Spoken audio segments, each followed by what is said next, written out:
Good afternoon, everyone, and welcome to MS Access Overview. My name is Rafael Tirado. I'm going to be your instructor for this workshop. In today's class, you're going to learn to navigate and access database. I'm going to show you also how to enter data, how to retrieve data, and give you some basic techniques on how to design and create a basic access database. All right, so let me look at the chat. We got 32 people in the chat right now, and the chat is open. So throughout the webinar, if you have any questions, you can just put in the chat. You can also ask me if you want me to unmute your microphone. I can do that. So you can also come in and ask me questions. I believe you could even you can even unmute yourself. Okay. So once again, first topic, we're going to start with the navigation of an access database. Again, this is just an overview. We're going to have more classes on the, how to go about, creating a database from beginning to end. But today is just a navigation. So the first topic I'm going to go into is the navigation and access database. What I want to mention over here is that once you open a database, okay, the objects most likely you're going to see on an access database are the one that you see right there on the screen. So you're going to see tables, you're going to see queries, you're going to see forms, and you're going to see reports. Those of you who are already a little bit familiar with Access, you probably know that there is another type of object sometimes we see on a database, right? We call them macros. Okay, we're not gonna talk about macros today. I believe I have a workshop on macros, and if not, then that's a topic I can put there. If you're interested in that, there's going to be a survey at the end of the class, so you can give us all that input, whatever you feel you need additional training on. But once again, going back to the navigating a database. So what I'm going to do is I'm going to share with you a database that I created for this class. It's just a training database, okay? And I created this database. It's about this uh, fictional company, right? That I own, and I sell computer parts on in that company, right? So I need to keep track of my sales. I need to keep track of the orders that the customers put in. So I created a database for that purpose. By the way, the database is going to be placed on Transit University. Okay, so I'm going to share also, the links and how to get there. But once I start navigating that database, again, the main objects you're going to see there will be tables, queries, and forms. So let me talk a little bit about tables, okay? Because tables is probably the first object you're going to create on a database. So tables are created for the purpose of storing your data. Okay, so all the data that is going to be stored on your databases is going to end up on your table. Okay, now when you go through the process of creating an Access database, you're going to see that on a database you're going to have more than one table, and the idea is that you split your data into different locations to avoid what's called data redundancy, and we're going to talk a little bit about that in a few minutes. Okay, so separating your data again is an easy way to avoid having duplicates of your data on your database. Okay, so once you figure out the different tables you're going to have on the database, then you're going to start creating objects such as queries. Queries is a way to filter, to extract data out of your database, right? So think about when you call your credit card company, you have an issue with the payment, right?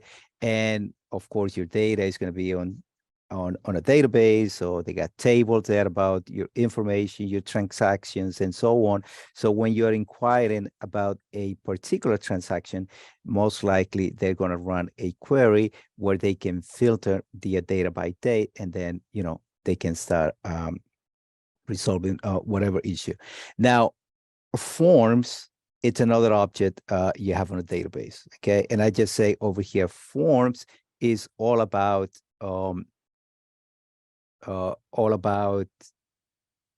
data entry. Okay, and when I have a question, Rafael, when the table has a world logo, I don't know, Rafael, you're asking me if I could add a logo to the table, or you're seeing logo already on my I don't know which logo you're referring to. That's a question that came in the chat. So just elaborate more on the question so I can give you an answer. So moving on to forms, right? So forms is an object we use for data entry. Okay. So okay, so going back to the question, sometimes I see a word logo in the tables list. Yeah, that's something you can add. You can add those logos, Rafael. Now, not exactly the logo, but the way that Access identify the different type of objects. So this will be always the icon, if you want to call it the logo, but the icon for tables. These are the icons you're going to see when you create queries, forms, and reports. Okay. But once again, going back to the forms, right? So I was saying forms are used for the purpose of feeding data into your table. Okay. So can I open a table and go straight to the table and put data in it? The answer is yes. But I'm gonna tell you why sometimes it's better to use forms. Okay, so there's more flexibility and there's some extra functions you have when you use forms for data entry as opposed to when you go straight and add the data on your tables. All right. And finally, I'm going to show you one or two reports. Okay. And reports are used for data presentation, right? So you already put the data in the table. You already fed those tables with the data. Now you know how to retrieve the data based on conditions, but now you have to present your data. Okay, so whether it is a report that you want to give to your boss, or you just want to summarize the data, you want to do some calculations, that's when we go into reports. Okay, so but basically those are the the main objects you're going to find on a database. I'm not going to show you how to create one of them today. Once again, this is just an overview of what databases are, what they can do for you. So let me just open the database that I've been mentioning. So I have it right here on the on my other monitor. Let me just double click to open it. All right, and as I'm saying that again, this data was already uploaded. So if you were to go to our MTA University website, so let me just go to MTA Transit University.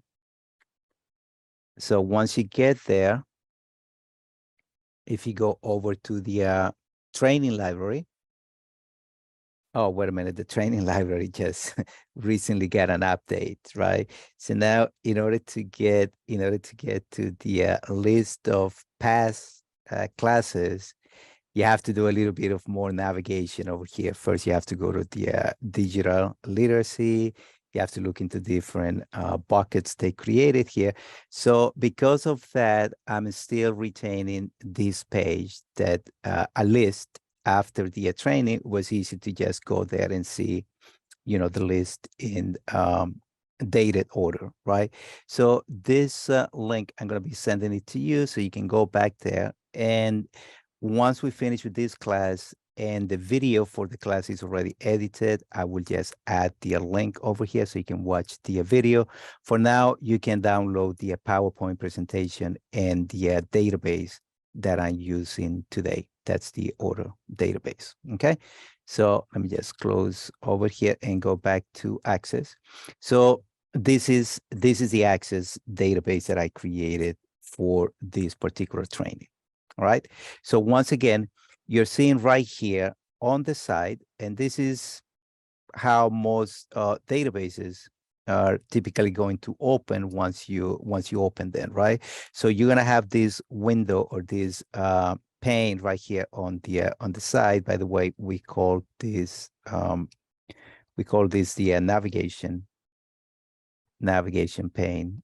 Okay, so the navigation pane contains a link to the different objects of your database. So first, tables are going to be listed, and then you're going to see queries, you're going to see forms, you're going to see reports, and if you have any macros, then they will also be listed in there. Okay, so let's start with table, right? So once again, tables, that's where the data resides. And for this particular training database, again, remember, I was assuming that I'm the owner of this company that sells computer parts, right? So my first table, the first table that I knew I have to use on this database was the one that details the products that I'm selling. Okay, so I ended up with a TVL. Always use TVL before the table name just to indicate the type of object this particular object is. So TVL product, I'm going to double click and open it. And I'm gonna share that with you so you can see the data that I put on this table, right? So again, just fictional data, but this is, you know, what you will probably see on a sales database, right? So the product table details all the products that I sell on my company, right? A little bit of database terminology over here. So first thing that I want you to know is each one of these columns over here on my table, each one of those columns has a name or are known as, just write it down here. Whoops, too much writing today. So each one of these columns, okay, it's what we call the fields of the database. Okay, so those are your fields. How many fields do we have on this table? I see 1, 2, 3, 4, 5, and 6. Let me scroll to the right. I may have more than 6. Let me just go over the description. Oh, well, that happened to be the last one. Okay, so there were only 6. This one over here, of course, doesn't count. This is just in case you want to add additional information, an additional field. Okay, so we have 6 fields on this table. Now, each one of these lines of data, okay, each one of these rows of data over here, okay, we call these records. Okay, so those are the records of your database. So you have records and you also have fields. Once again, the fields are the columns, okay, and the record is each one of the rows, each set of information running across. Now, how many records do you see on this table? Okay, how many records do we have on this table? If you want to put that in the chat, and I make sure that you're still with me. So I want to see it in the chat. Thank you so much, Griselda. All right. So you guys are there. We got 25, of course. Yes. Now, one thing that I want you to always do when you are looking for the number of records is to look down here. Okay. This section over here, also, of course, there is a name for it. Okay.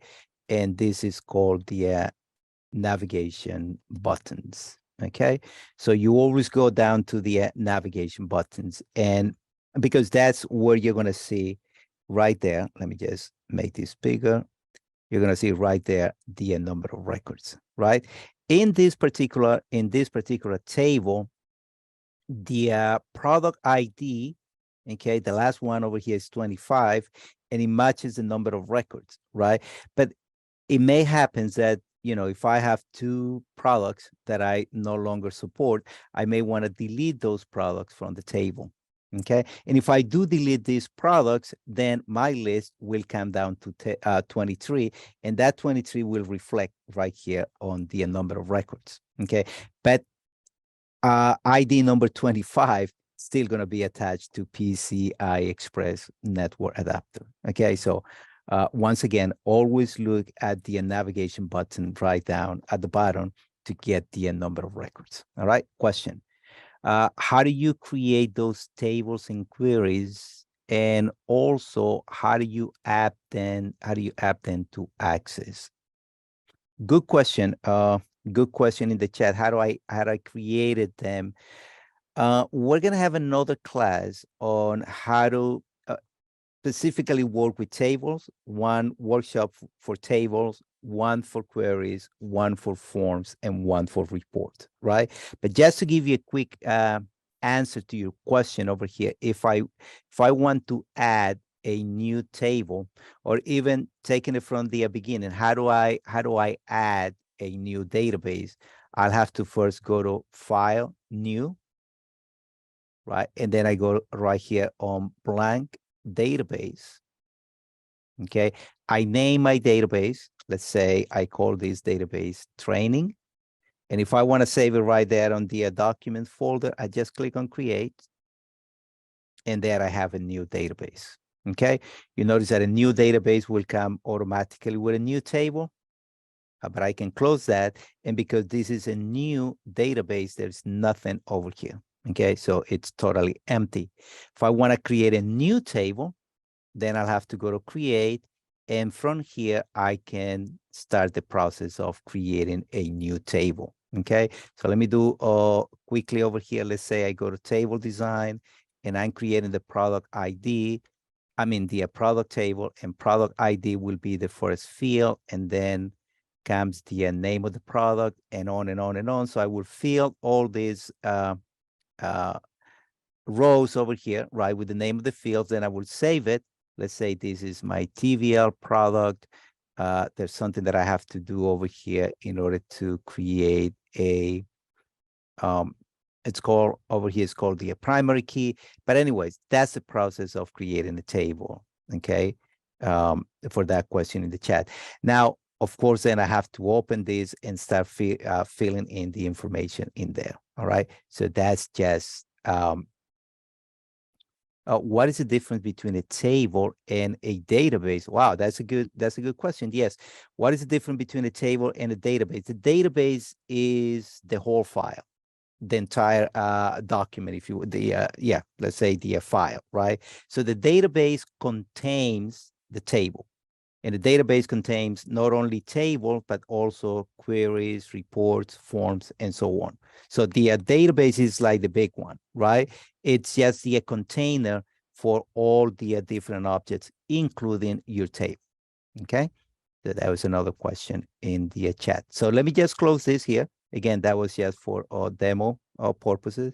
And let me go back to our order database. Okay, and one thing that happens with Access is if you're working on a database and you close that database, or you open another one, then the one that was open will close automatically. So that's why you saw me there closing and opening the databases. All right, so getting back to the training database that I created for you. So I show you the product table, right? You went through, we went through the different terminology over here. So now if I open, let me open another table here, the customer table. So I knew I was going to have customers, of course, right? So I put my customers on another table, okay? And then again, if you go over this table over here, how many columns do you see on this table? If you can quickly tell me in the chat, how many columns you see on the customer table? I'm sorry, how many fields? Yeah, which is, well, same as columns. You see 10, 9, 14. Okay, good. Let me do the count, right? So that will be 1 for the customer ID, 1, 2, 3, 4, 5, 6, 7, 8, and 9. Yeah, again, don't count this one, okay? It should be only 9 fields. And if anybody was telling me 14, those who told me 14, you were giving me the number of records. Okay, so number of records 14, but number of fields 9. Okay, so just make sure you have that clear. Now, customers information went into another table, and this is a very important concept that I want you to understand when you are developing databases. Okay, now, oh, the one that we downloaded is a little different for your info. Oh, thank you for letting me know that. I will have to double check and see the differences, but if there is a difference, I will go and reload the file after the class. Okay, but thank you so much for somebody's telling me in the chat that the one that we uploaded to the site may be a little bit different than the one that I'm using right now. Once again, I will double check after the class and make sure that they are the same. All right, so going back here, so you got that clear now. You got 14 records, you got 9 fields only, and now we have 2 tables, okay? But the big question over here is, why am I separating the data like that? Why do I put the products on one side, I put the customers on another side? Now, remember also, before I go on, question over here, what is the maximum number of records in a table? There is no maximum. For that question, what is the maximum? There is no maximum. Now, in reality, though, if you're going to have a database with over 200,000 records, then Access may not be the most suitable software to deal with that amount of records. Okay, so about 200, 300,000 is still good for Access to maneuver. If you need to go over that, then you should look into some sort of like a SQL database where you can have that data in the table. You could still use Access as the interface to access the table with that amount of records. But around 300,000, it's not that you cannot go over, but then the database will get really slow. All right, so going back here, I was saying the need to separate your data. Now, this database is created for the purpose of keeping track of the orders, right? So I still haven't shown you the orders table, right? So I was just showing you the products and the customers, right? But the main, well, I shouldn't say the main, but the reason for having this database is so I can keep track of my orders. Okay. Now, when it comes to the order table, okay, and in general, one thing that I want to say is, don't try to put too much information into one single location. So when you are developing your tables, right, don't take the what I call the Excel approach, right? So isn't it that in Excel, yeah, and I know because sometimes I have to deal with Excel files, and we tend to put so much information into one single spreadsheet. Just for instance, the other day, I was looking at a record that somebody created on my unit. So we're about 25 employees, and they have to track the mandated training that we were taking, right? So when I look at the way they were doing it, they were putting, of course, the class, the training that we have to take, right? But for every one of the employees, I noticed that they were putting the BSc ID, the first and the last name, the phone number. There was some other this information there that they were putting about each one of the employees, right? So now, being that I took 5 different classes, right? There were 5 different training that I have to take. When I look at my data, my name was 5 times in that list. But not only my BSc, but my name, my phone number, I think they have my supervisor. So it was information that was being repeated, right? So the point I'm trying to make over here, when I created the order table, okay, if you look at the order table that I created, it's one that only points to the order date and the customer who put that order, okay? I may have been tempted to, let me close this here, put and sometimes we do this, right? We mix information about the customers, information about the employees, information about, salesperson with with data that is really tracking different information. So for instance, over here, if I'm tracking the orders, right, I just want to know the day the order took place and who the customer was. Don't add information about the customer on the same order table. Information about the customer should be kept on the customer table. So that's the reason I created this table, right? If you do something like this, if you kind of like mix those tables, sooner or later, you're going to end up with duplicated information. Why? Because look at the first order over here. So order ID number 1 took place on January 1st, year 2020, was placed by customer ID number 5, right? I should have finished right there. This is all I needed for my order table. But the fact that I added the name of the company, the name of the customer, the address, the city, and so on, what happens is that next time customer number 5 comes and buy another product, right? So he did it on January 1st, then he came back on January 8th. So you see over here, I have to retype the name, the address, the city, and the state. Okay, so there is no need for this, combination of data in one location.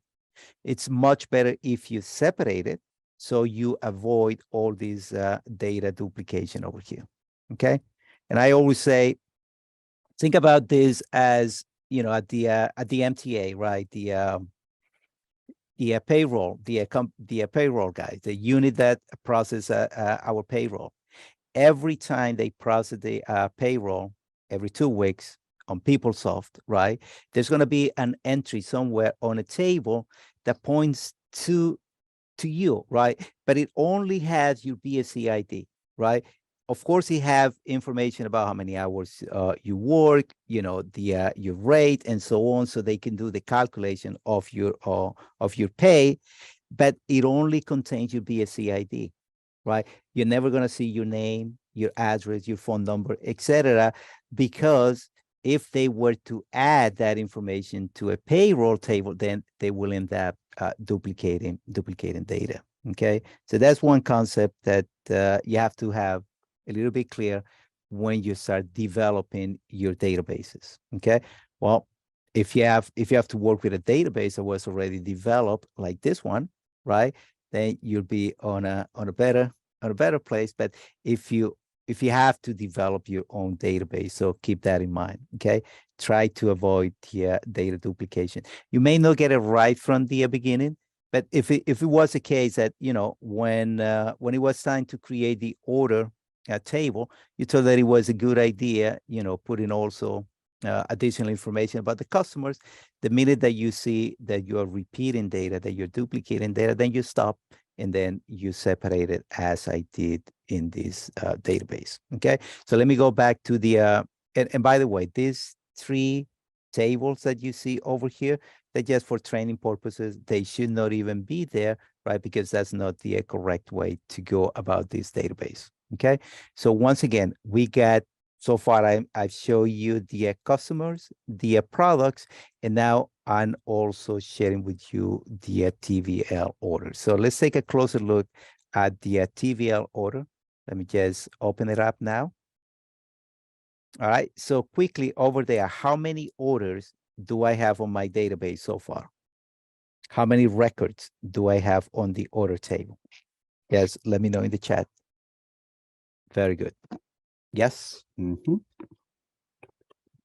Again, if I'm asking you about the records, yes, you should look at the navigation at the navigation button. So I got a few answers saying 30, okay, because that's the last record that you see over here, right? But guess what? If I scroll down, then it will reveal more records down below. So that's why I was saying before, when you're looking for the number of records, then just come down here to the navigation buttons. Okay, everybody okay with that?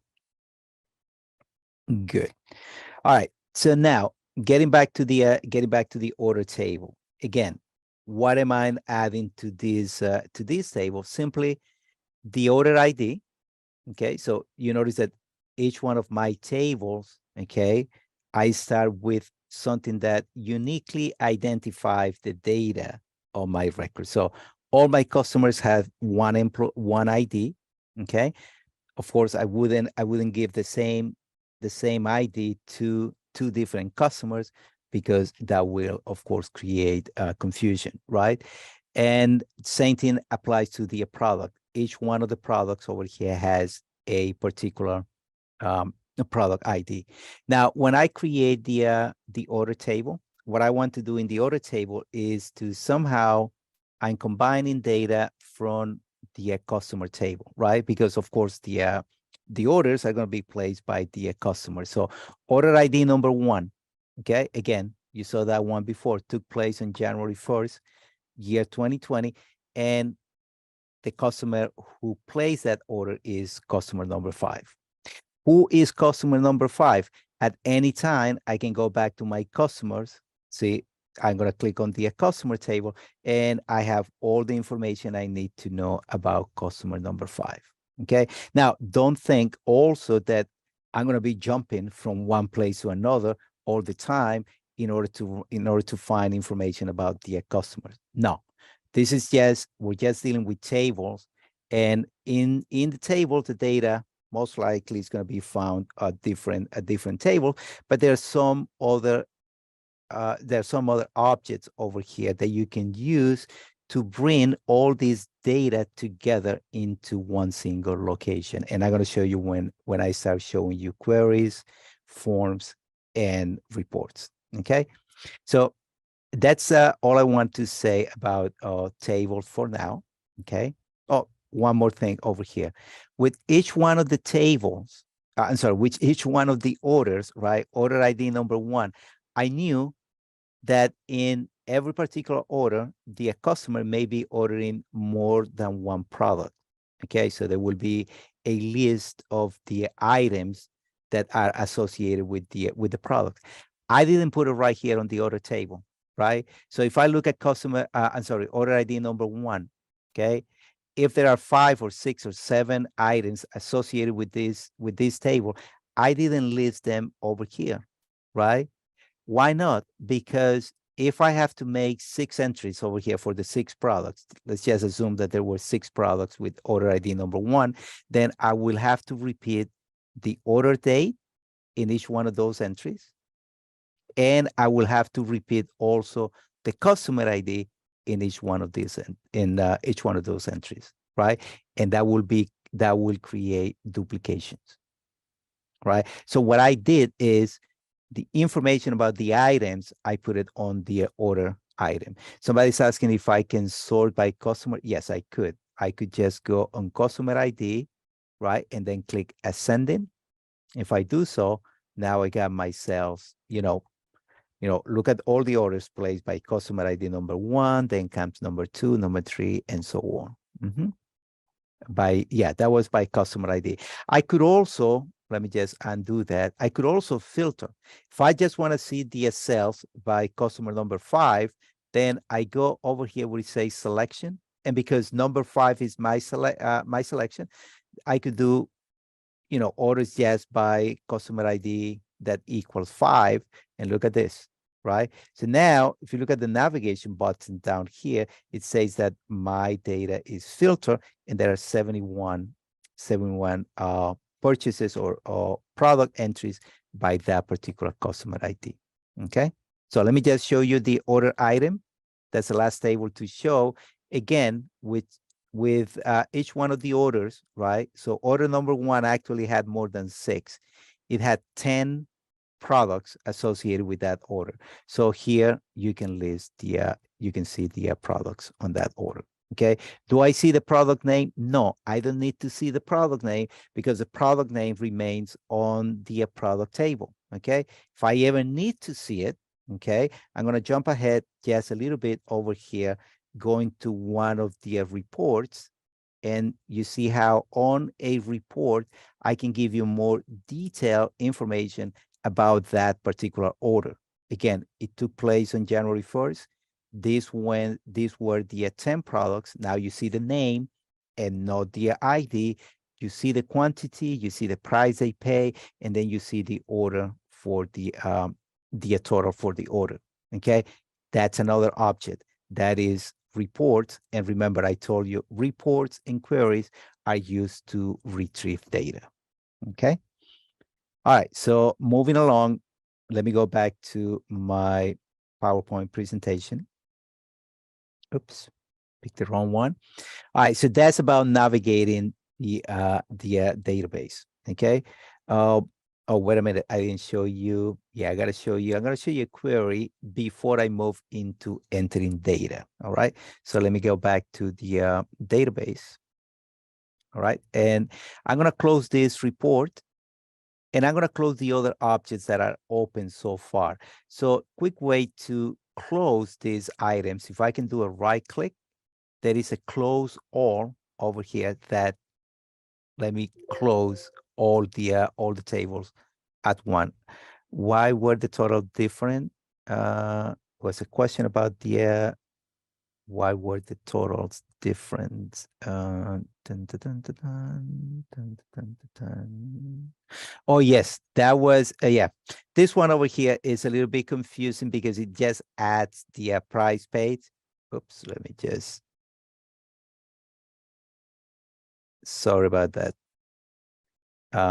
That call there. So I was saying, yeah, this is just the addition of the price per unit, right? And when we multiply by the quantity, that's when I give you the grand total. Okay. So now that you, Ariana made that point over here, this shouldn't even be here because kind of like I confused the view of the report. But that's the explanation for that. All right, so let me move forward over here. So queries, okay? Queries are used to filter your data, as I said before, right? So you notice I have a query over here called QRY items sold in New York, okay? So by the name of the query, I can tell that these are the items that I sold to customers in New York. I got customers from New York, New Jersey, Connecticut, and Pennsylvania. So if I open this query, before I open it though, just so you know, this query over here is based on the order item table. So remember, the order item table is where I list all the items associated with the order. How many records on this table? This is a big table, right? And so far I have sold 6,662 items. Now, if I close this over here, I'm saying that this query is based on this table, but you're not going to see all the 6,600 and something records. When I open this query, you're going to see only the items that were sold to customers from New York. Okay. And what is the number over here? 2,693. All right. How do you create a query? And what's also interesting about this query is I was showing you that it is based on the order item. So if I show the order item again, you're gonna see that there's only numbers over here, right? So there is no the name of the product is not there. Information about the customer is not even here, right? But there is information about the order ID. And on the order ID, on the order table that I also have the order ID, I can find information about the customer, right? So all these tables are related. And when I create an object such as this query over here, I can bring all of them together, okay? So if I do a right click and I go to design view, you can see how this query was created. Okay, so look at this. All the tables that I was showing you before, they are connected to each other in this query, and I can draw data from any field that I want to from any of these tables. Okay, so that's how I was able to get the state, the name of the product, and if I could, I can also draw the name of the customer and so on. What I want you to, I mean, this is not a class for queries. We're gonna have one, as I said before, but what I want you to see here is that what makes the query work is this criteria over here where you see NY. Of course, if I go there and I type NJ and I run this query now, I get different results. Okay, so now instead of 2000, I go to 1945.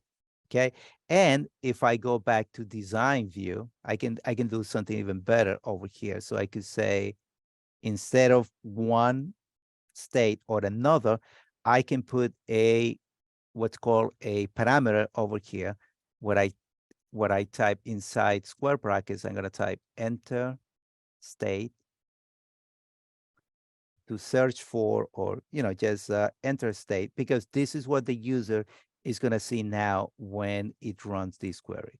So it's going to be stop over here with that prompt, enter state. So if they're they're looking for data, let's say from Connecticut, they can type it in and now they get a different result. And every time they run this query, let me run it again. So now let's say PA, you will always be asked to establish or provide that parameter information so you can change the data you're looking for. So, I mean, there's so much to learn about Access. Again, it's only an overview today, but you see how queries are objects that will let you retrieve data. Okay, so let me stop there with the queries, and now let's do something about data entry. Okay, so once again, let me go back here, make sure that's what follows now. Yeah, let's do some data entry. I was saying before that in order to enter data on your database, you can just go straight to a table. Okay, so let's say I open my customer table over here, right? I need to add another table. Sorry, another customer, right? So can I add the customer here at the bottom of the customer table? Yes, of course. I can just make up another customer in there. I can fill this in. Okay, but just so you know, I can also add that data on using the form. So I created a form over here based on the customer table. Okay, now this is the way the data is displayed on the form.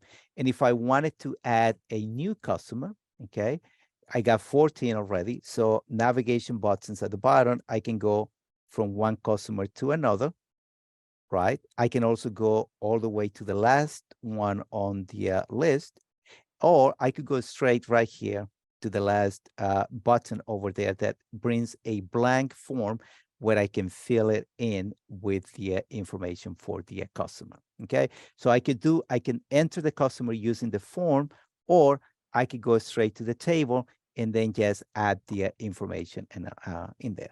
Okay, question in the chat. If another customer here, if add another customer here, it will change the original document. For example, the table, if the table, for example, the table is an Excel document. I didn't get that question right, Rafael, but two options over here.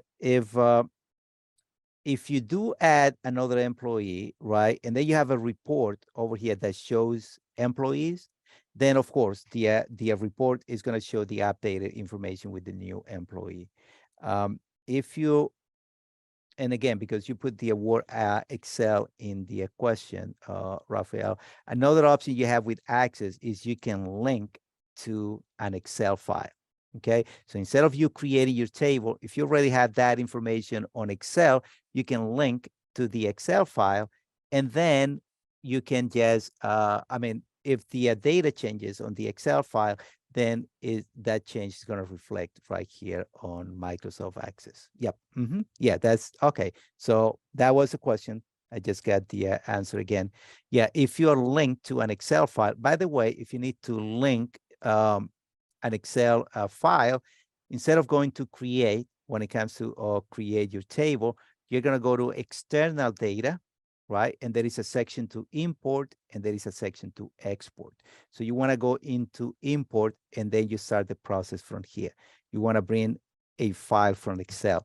Once you make the link to the Excel file, yes, you're going to have another entry over here, and then you're going to see the data that you linked to from Excel. Okay, but let me just do a quick example over here. So let me go over to my new good friend. Where is my AI now? So before the class, I was asking this question. So create 3 fictional companies with addresses. So it gave me a couple of them. Let me just grab this one here. So let me copy this data. Put that information into the clipboard or the clipboard, and then I can go to access and enter that data. So let's say the company name is right here, and the address right there. Here's the city, Texas, and the zip code. Okay, so once again, I just entering data over here. Once again, provided by the artificial intelligence. Oh, this is too long, so I have to type it in. And let me just complete the record. Now, one thing that I want you to notice, as I'm typing a new employee, I get this icon over here that indicates I'm on editing mode. Okay. Once I finish with this entry, if I go to another record, then it goes away, and now I have a new record on my customer table. All right. So once again, could I do data entry using a table? Yes, I could. Right. Will that be? If Texas is already there in uppercase, will that be a different option if type in lowercase? Good question in the chat. No, it doesn't. It doesn't matter for the purpose of searching for data, right? The values over here are not case sensitive. Okay, so I could be looking for upper or lower. I'm still gonna get the same results. Okay. All right, so let me close this table. I want to do a demo with doing data entry in another table, right? So here's the situation now. A customer is with me on the line. He wants to buy one of my products, right? Now, because it's a new order, right? I will have to go all over to the order table. And once I open the order table, right, I will have to come all the way down and start processing the new order, isn't it? Is a new order, right? So new orders will go into the order table. Now, right here, I don't care about the order ID, right? But the order date, I'm gonna click there, give me this my calendar where I can select today, right? Now, who is the customer? Okay. Now, I can click here, and because I created a drop-down field over here, I can look at my customers, and I can say, okay, so I'm dealing with Golden Suite software, right? So this is a customer buying item from me, right? So why did I go to the order table? Because I wanted to enter a new order, right? But now he's going to tell me which items he wants to buy from me. So now I'm going to have to leave this table, right? I have to remember that I'm processing order 1005, right? So let me close this table and now go to the order item. Actually, it's asking me if I want to save this data, not because of the record that I added, but because of the fact that I changed the customer ID with. So I could say no over here. I don't want to change the layout. I could say no. And you notice that if I open that table again, order 1005 went in. Okay, so that's another thing to notice over here. When you're entering data in a table, the data gets saved automatically. Okay, what doesn't get saved is changes to the formatting of the table. Okay, so just because I open this column a little bit here, when I close my table now, they'll ask me if I want to save the changes. I would say no.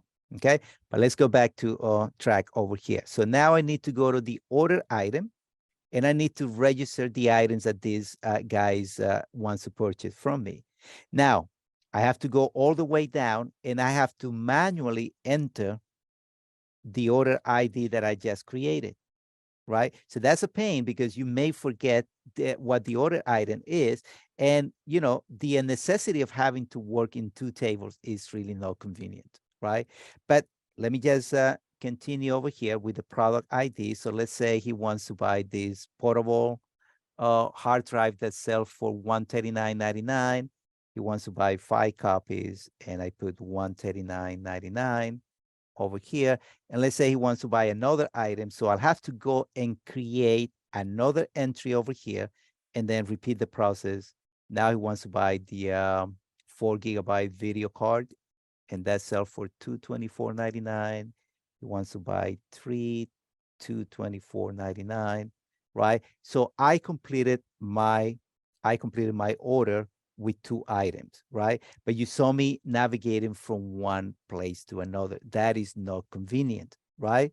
Now, to make things easier, what you could do on your database is you can create a form that combines data from the orders and from the order item. I did it for this training database. I even created what I call here a main menu, right? So on my databases, what I usually do is I hide this section over here. So my users only have access to the navigation form that I provide for them, okay? As long as I give them the all the options that they need to, then they should be okay.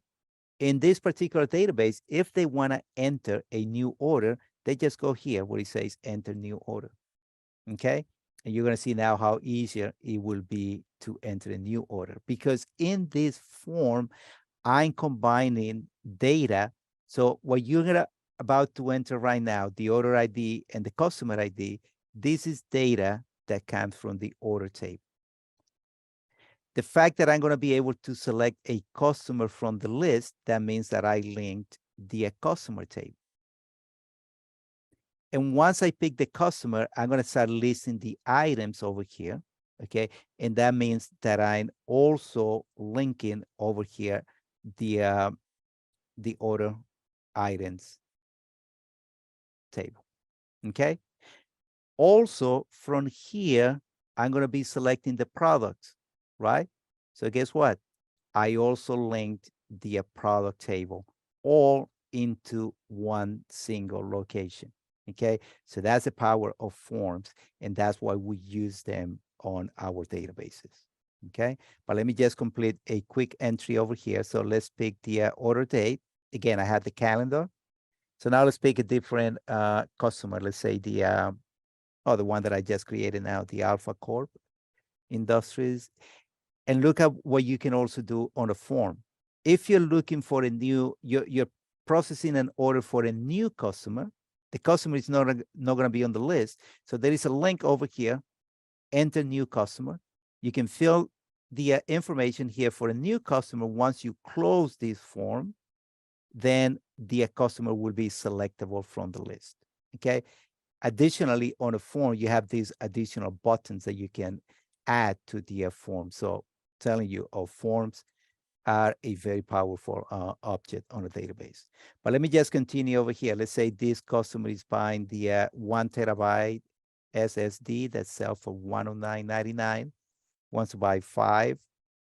And yes, before you ask me, could I have the database transfer the price of the product over to this field? And the answer is yes. Could have done it that way. I didn't, just because I want to have the flexibility over here to, charge the customer a discount. So, if I want to give a discount instead of 109, maybe 99.99, so I can type in the value over there myself. Okay, so let's pick another product over here. Let's do a 24-inch monitor.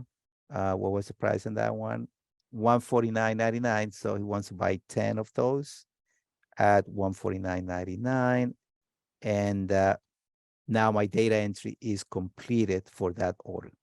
Okay, now you see how much easier it was this time around. Still, the data that I created, the order ID 1006 that went to these Alpha Corp Industries, is going to go to the order table.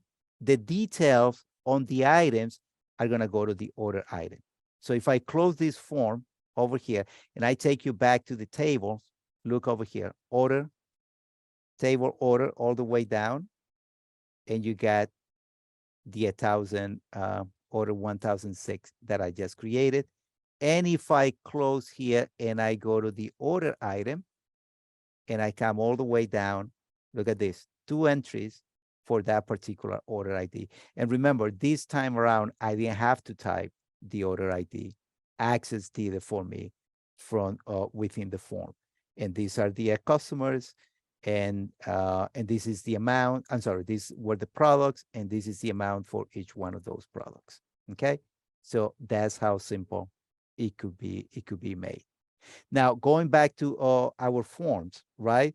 So I was saying I can close this, so users don't even need to go there. And as long as I provide them with all the choices over here, they will be able to navigate easily my database. If they want to retrieve data, remember I showed you this, the orders by date. Well, not from here, but this is a report. Let me just preview it again. That shows you the detail for the order, as well as the order total over here. This is a very long report over here. If I navigate all the way to the end of it, okay, there are about 241 pages over there, and it brought me all the way to the last entry, right? So this is the entry that I put today, right? The 2 items, the total is here, and the order ID. It's I may have to work with these fields over here to make them a little bit wider so you can see the information there. It's a little bit cut off, but I could just switch over here to the so-called layout view, and right there on the order ID, I just need to expand this a little bit more, as well as the date. So when I preview my report again and I come all the way to the last entry, then I can see the I still have to work a little bit more on the order ID, but now I got the date to show over here. Okay, so once again, that's the power of the forms over here. I close the report. Yeah, let me save the changes. I go back to my main menu navigation.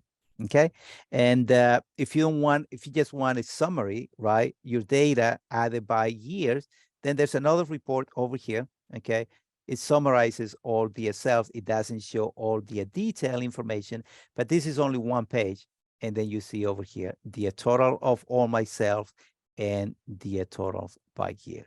Okay, and I believe that's all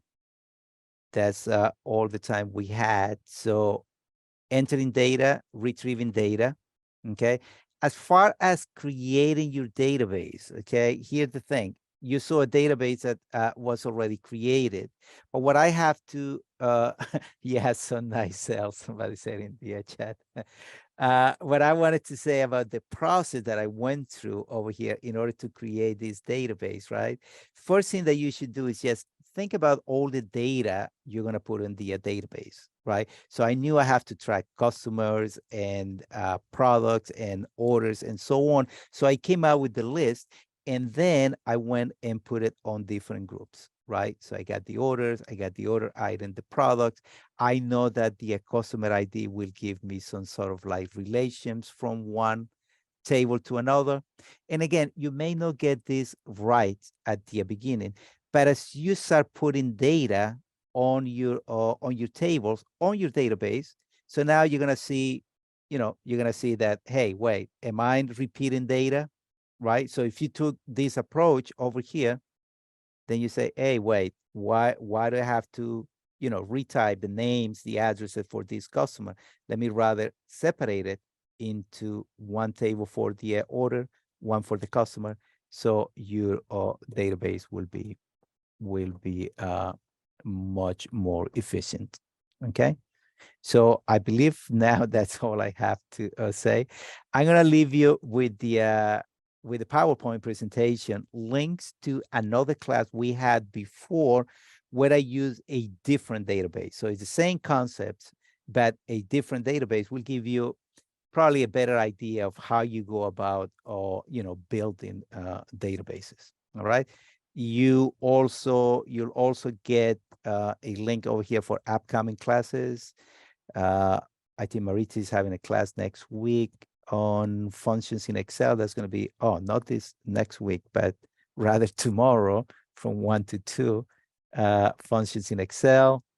I'm going to have an intro to Power BI. Anyone, I don't know if it is full already because it's in person, but we'll have it again next quarter. And then Marita's next week is having an Excel intermediate. I'm leaving a link over here that you can also go to. It's an easier to read list of the upcoming classes. So I'm gonna give you a copy of that as well. I'm gonna follow up with an email later today so you get all this information. And last but not least, if you could please help us out with this survey link. So you have a QR code there that you can point to with your cell phone. And let me tell you, thank you, Rocco. Somehow it didn't work on my cell phone. I've been told that my camera is too cheap. It doesn't get the QR code. So if you could please point to it with your cell phone. Oh, you know what? Let me just also share the link from this from the website. So either one way or another, you can just help us with that. I'm gonna put it in the chat, and if the QR code doesn't work for you and just want to go with the link, so we will appreciate it. Okay. All right. So that's gonna be it for today. Thank you for attending, and I hope to see you in another class. You're very welcome, Jared. Very welcome, Colin. You too. Chrissy, have a good day. The link is not there. All right, I'm gonna follow up with an email later today. So if you didn't have a chance to do the survey, you want to do it later, you're gonna get that email from me.